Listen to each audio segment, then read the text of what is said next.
Dhaka premier cricket লিগের match খেলতে গিয়ে বিকেএসপিতে হৃদরোগে আক্রান্ত হয়ে হাসপাতালে ভর্তি হয়েছেন মোহামেডান অধিনায়ক তামিম ইকবাল খান। চিকিৎসকরা জানিয়েছেন হার্টে একটি রিং পরানোর পর সংজ্ঞা ফিরেছে তামিমের। কথা বলেছেন পরিবারের সঙ্গেও। তামিমের অবস্থা আপাতত স্থিতিশীল।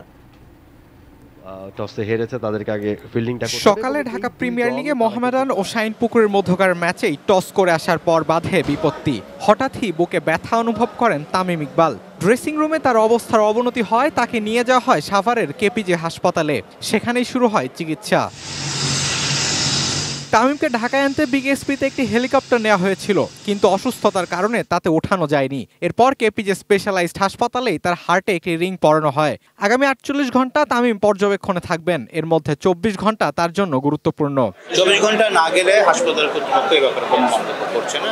স্বাভাবিকভাবেই 24 ঘন্টা পরেই এ ব্যাপারে পরবর্তী সিদ্ধান্ত নেওয়া হবে। এখন পর্যন্ত ওর শারীরিক অবস্থা আস্তে আস্তে পর্যায়ক্রমে ভালোর দিকে যাচ্ছে। এরপরই দুপুরের পর জ্ঞান ফিরেছে তামিমের। জ্ঞান ফেরার পর কথা বলেছেন পরিবারের সঙ্গেও। রিং পরানোর পর তাকে আইসিইউ থেকে সিসিইউতে নেওয়া হয়েছে।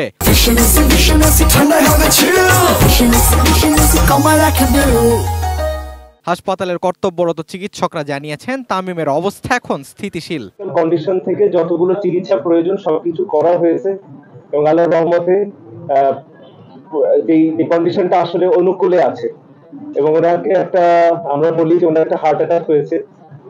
এইটার জন্য একটা এনজিওপ্লাস্টি এবং একটা স্টেন করা হয়েছে। এই ঘটনার পর বিসিবির কার্যনির্বাহী কমিটির সভা স্থগিত করা হয়েছে। হাসপাতালে তামিমকে দেখতে গেছেন বিসিবি সভাপতি ফারুক আহমেদ ও বোর্ডের বাকি কর্মকর্তারা।